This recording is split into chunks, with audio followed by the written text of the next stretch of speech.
大家好，我是阿健，做一个温暖的厨师。说起做几个家常菜，大家都知道，我可是最拿手的包菜，是我们日常生活中见到最多、最普通、最好吃的蔬菜。它不仅营养价值高，而且烹饪方法也是多种多样，煎炒炸煮、凉拌、做饼，无论是哪一种做法，都是非常的美味。现在这个天气真的是火辣辣的，吃什么都没有胃口。今天就给大家分享一道干锅包菜特别好吃的做法，学会这样做，保证能打开你的味蕾，多吃2碗米饭。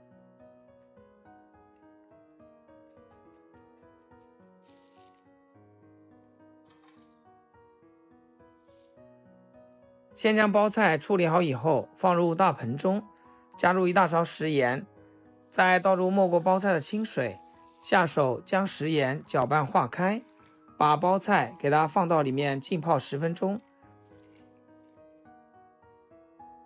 趁这个时间来准备其他的配菜与配料。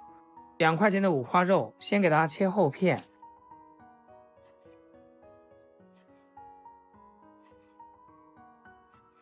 再改刀切成条。素菜荤油，它不仅口感好，而且炒出来也会更香。如果大家不喜欢吃肉，可以放点猪油。切好以后放盘子里面备用。几根洗干净的蒜苗、蒜梗切斜刀段，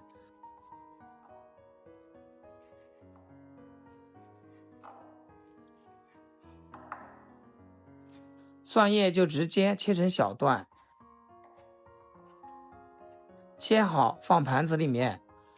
小葱只取葱白就够了，切成葱花。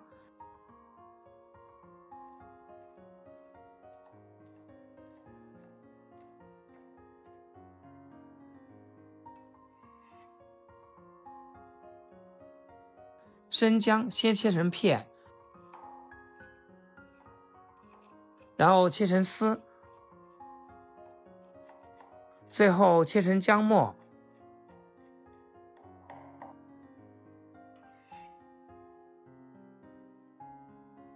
蒜子肯定少不了的，用刀拍一拍，这样蒜香味会更浓。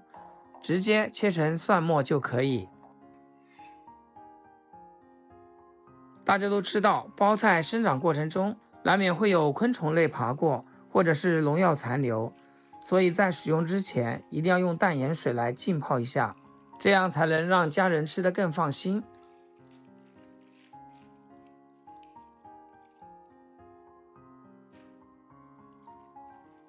泡好之后给它清洗干净，然后捞出来放到沥水篮里面控水。所有食材都准备好了，接下来锅中加入少量的食用油，把锅润一下，烧至冒烟，然后再把切好的五花肉倒进来，小火慢慢的煸炒，炒出五花肉里面多余的油脂。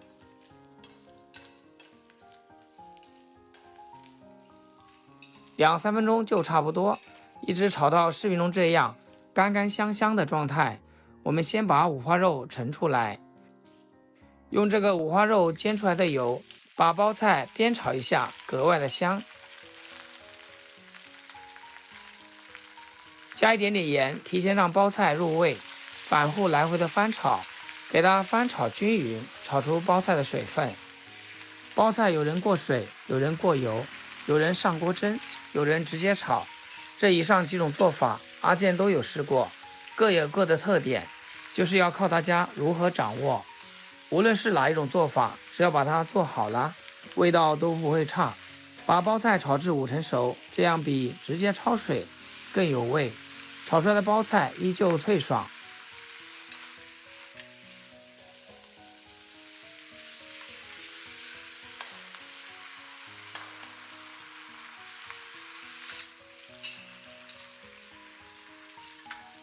把包菜炒出颜色鲜艳就可以，然后给它盛入到盘子里面，先放一边。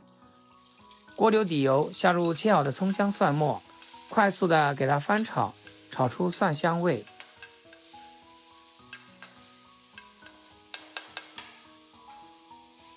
接着把煎好的五花肉和蒜梗加进来，调味是最简单的，只需要加一勺黄豆酱和一点点老抽上色就可以，快速翻炒，炒出酱香味。